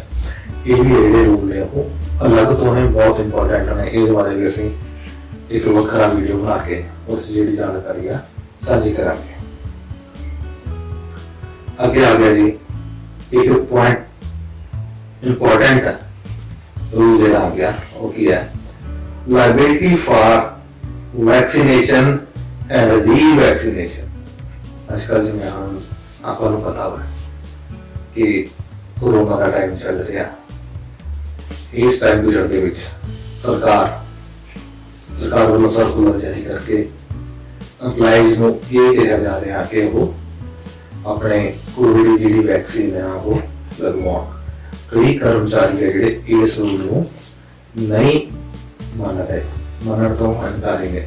इत्थे कोई गल आ गई है कि इहदे विच क्लीयरली मैंशन किया, जो लाइन आओ पढ़ के दस है, every member of his service shall get himself vaccinated or revaccinated when Punjab government so directs by a special or general order। मतलब पंजाब सरकार जो कोई ऑर्डर पास करके ये कह दी है कि पंजाब सरकार के जोड़े एम्पलाइज ने उन्होंने जी वैक्सीन है किसी भी तरह की जी वैक्सीन आ वो लगवानी जरूरी कर दी है, या रीवैक्सीनेशन आ वो जरूरी कर दी है, तो लगवानी ही पवेगी। इतने हम जिवें कह रहे थे कि कोरोना वायरस की जी वैक्सीन आ पहला पहला कई लोग वैक्सीन लगवाने तो डर रहे थे, उन्होंने मन के कई तरह के वहम थे थे तो वो वैक्सीन नहीं लै रहे थे। गवर्नमेंट है जोड़े ऑर्डर पास कर रही है वो इस रूल को ध्यान रख के ही कर रही है। इस रूल को ध्यान रख के क्यों कर रही है क्योंकि ये जोड़े रूल ने इन्हों मनना हर एक एम्पलाई के लिए जरूरी है। तो जे कोई एम्पलाई गवर्नमेंट के ऑर्डर के अकॉर्डिंगली वैक्सीनेशन नहीं लेता तो उसके उपर जी गवर्नमेंट कार्रवाई कर सकती है। अगे आ जाता जी 14 नंबर rule, oath of the allegiance. Every member of service unless he has already done so shall be required to take oath of allegiance to India and to the Constitution of India by the law established। कोई भी जिला कर्मचारी है उसको ये 100 शब्द लेनी पैंदी है कि भारत का जो संविधान है उसकी वो जीवन के विच पालना करेगा। अगे आ जाते हैं जी rule number 14A, minimum educational and other qualification for appointment to the post of senior assistant। ये हम असी गल कर रहे थे कि जो रूल है सर्विस रूल ने उन्होंने एक तरह से कॉमन कंडीशन रूल कह रहे हैं, एक होंगे ने सर्विस रूल। जो सर्विस रूल ने उस बार पहले भी दसिया कि कई पोस्टां के सर्विस रूल ने वो अलग होंगे हैं, हर एक डिपार्टमेंट के वखरे वखरे होंगे हैं।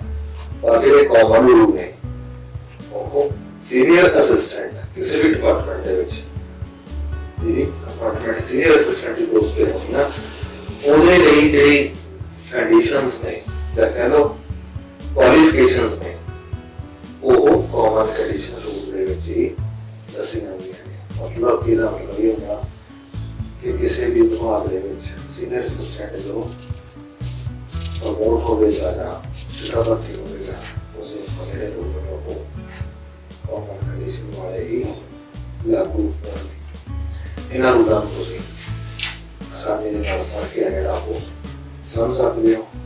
ਇਹਦੇ ਵਿੱਚ जो दर्शाया गया है ਉਹਦੇ ਜਿਹੜੇ ਮੁੱਖ ਅੰਸ਼ ਨੇ ਜਿਹੜੇ ਮੁੱਢਲੇ ਪੁਆਇੰਟਸ ਆਵਰ ਸੇ ਦੱਸ ਰਹੇ ਆ। ਸੀਨੀਅਰ ਅਸਿਸਟੈਂਟ ਦੀ ਪੋਸਟ ਲਈ ਸਭ ਤੋਂ ਪਹਿਲਾਂ ਜਿਹੜੀ ਬੈਚਲਰ ਡਿਗਰੀ ਹੈ BA BSc BCom BBA ਜਿਹੜੀ ਮਤਲਬ ਗ੍ਰੈਜੂਏਸ਼ਨ ਦੀ ਡਿਗਰੀ ਆ ਹੋਣਾ ਜ਼ਰੂਰੀ ਹੈ। सेकंड पॉइंट है that qualifies in the competitive test specified by the appointing authority from time to time। ये कोई competitive test हर एक डिपार्टमेंट अपना अलग अलग जो competitive test का वो रखते हैं, वो पास करना भी जरूरी है। इसके अलावा 120 घंटे का जो कंप्यूटर पर्सनल कंप्यूटर का जाकर इंफॉर्मेशन टेक्नोलॉजी का जो कोर्स का वो करना जरूरी है जोड़ा कि किसी ऐसे इंस्टीट्यूशन तो हो जो कि ISO 9001 सर्टिफाइड हो गए या इसके अलावा फुल लेवल का डायरेक्टर सर्टिफिकेट होना जरूरी है। सेकंड पॉइंट है ਜਾਂਦਾ ਅਸੀਂ ਡਾਇਰੈਕਟ ਅਪਾਇੰਟਮੈਂਟ ਇਹਦੇ ਨਾਲ ਹੀ ਪ੍ਰਮੋਸ਼ਨ ਦੇ ਲਈ ਹੈ। ਇਹ ਜਿਹੜੀਆਂ ਅਸੀਂ ਦੱਸ ਰਹੇ ਸੀ ਕੁਆਲੀਫਿਕੇਸ਼ਨ ਹੈ ਡਾਇਰੈਕਟ ਅਪਾਇੰਟਮੈਂਟ ਦੇ ਲਈ ਸੀ ਤੇ ਪ੍ਰਮੋਸ਼ਨ ਦੇ ਲਈ ਕੋਈ लंबी चौड़ी क्वालिफिकेशन या कह लो कंडीशन नहीं है। प्रमोशन जो सीनियर असिस्टेंट जिहड़ा अपॉइंट होंदा कह लो सीनियर असिस्टेंट जो बनता है एम्पलाई वो क्लर्क की पोस्ट तो बनता है, उसनों क्लर्क की पोस्ट पे 5 साल का घट्टो घट्ट सर्विस होनी जरूरी। ये रूल जो छपे सी 5 साल की कंडीशन सी, इन्हां दे विच बाद दे विच जिहड़ी अमेंडमेंट करके जिहड़ा टाइम पीरियड आ वो घटा के 4 साल का कर दिता गया। इन्हां रूलों दे लगे रूल 15A दे विच सीनियर स्किल स्टेनोग्राफर की पोस्ट के लिए की क्वालिफिकेशंस ने वो दसिया गई। अगे जूनियर स्किल स्टेनोग्राफर या जूनियर स्टेनोटाइपिस्ट की पोस्ट के लिए क्वालिफिकेशन दसिया गई। इन्हों के कोई ज़्यादा भी समझने के कोई परेशानी नहीं होगी। अगे आ जाता है rule 17 knowledge of Punjabi language. कोई भी कर्मचारी जिन्हें सानू ये पता ही है कि जिन्हें सर्विस के आना होगा 10वीं पंजाबी पास की हुई काफ़ी जरूरी है। जहाँ जो कोई बाहरी स्टेट का कर्मचारी बाहरी स्टेट का गवर्नमेंट भर्ती होगा तो उसनों 10वीं के पत्तर बाद पंजाबी का टेस्ट आ पास करना लाजमी है। 18 नंबर रूल है promotion to group A and group B service. ये दसिया गया कि ग्रुप ए या ग्रुप बी की सर्विस थे जिसने प्रमोट होना वा उस ACR या जिहड़ा काम आ किस तरह का होना चाहिए। अगे आ जाता है सेकंड पॉइंट है 18वें रूल का debarring from consideration for promotion to a government employee who refuses to accept the promotion। जे कोई कर्मचारी प्रमोशन नहीं लेना चाहता तो उसनों 2 साल के लिए प्रमोशन तो डीबार किया जाता। फर्ज कर लो किसी की प्रमोशन हो रही है जो होने वाली है, ऑर्डर हो चुके हैं, वो क्लर्क तो सीनियर असिस्टेंट भी ऑर्डर हो चुके हैं जो होने वाले है, परंतु वो जी तरक्की है प्रमोशन का नहीं लेना चाहता तो वो रिटर्न एप्लीकेशन लिख के दे देता। उस तो बाद 2 साल के लिए उसको प्रमोशन के लिए नहीं विचारा जाएगा। अभी लास्ट पॉइंट आ जाता है, इंपॉर्टेंट पॉइंट आ जाता इंटरप्रिटेशन। ये लिखा if any question arise as to interpretation of this rule the government shall decide the same. बहुत ही इंपॉर्टेंट है कि इन्ने रूल असे ਤੁਹਾਨੂੰ ਸੌਖੀ ਭਾਸ਼ਾ ਦੇ ਵਿੱਚ ਦੱਸੇ ਨੇ। ਇਹਨਾਂ ਦਾ ਮਕਸਦ ਸਿਰਫ ਤੇ ਸਿਰਫ ਉਹ ਸਮਝਾਉਣਾ ਹੀ ਹੈ।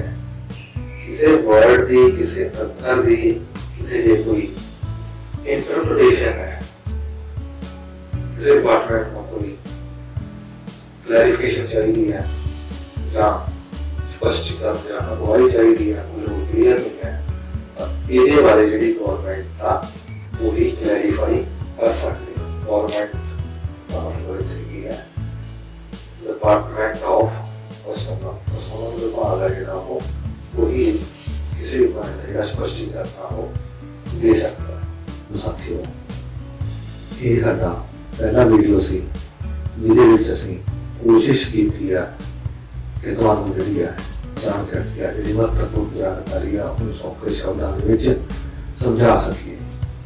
ये पहली कोशिश आ ਇਹਦੇ ਵਿੱਚ कई किस्म दी ਜਿਹੜੀਆਂ ਕਮੀਆਂ ਜਾਂ ਖਾਮੀਆਂ ਨੇ ਜਿਹੜੀਆਂ ਉਹ ਰਹਿ ਸਕਦੀਆਂ ਨੇ ਤਾਂ ਉਹਨਾਂ ਦੇ ਲਈ ਤੁਸੀਂ ਆਪਣੇ ਜਿਹੜੇ ਸੁਝਾਅ ਨੇ ਆਪਣੇ ਜਿਹੜੇ ਸੁਜੈਸ਼ਨ ਨੇ ਤਾਂ ਉਹ ਵੀ ਤੁਸੀਂ ਆਪਣੇ ਸੁਜੈਸ਼ਨ ਨੇ ਸਾਨੂੰ YouTube ਚੈਨਲ ਦੇ ਲਿੰਕ ਤੇ ਜਾਂ ਸਾਂਝਾ ਮੁਲਾਜ਼ਮ ਮੰਚ ਤੇ Facebook ਤੇ ਪੇਜ ਦੇ ਉੱਪਰ ਤੁਸੀਂ ਕਮੈਂਟ ਦੇ ਰਾਹੀਂ ਸਾਂਝਾ ਕਰ ਸਕਦੇ ਹੋ। ਤੇ आखिर दे विच ये बेनती है कि साडे इस YouTube चैनल नूं सबसक्राइब जरूर करो अते होर मुलाजम साथी दे नाल लिंक नूं शेयर करो ताकि उन्हां नूं भी जिहड़ी ये जानकारी आ मिल सके। धन्यवाद।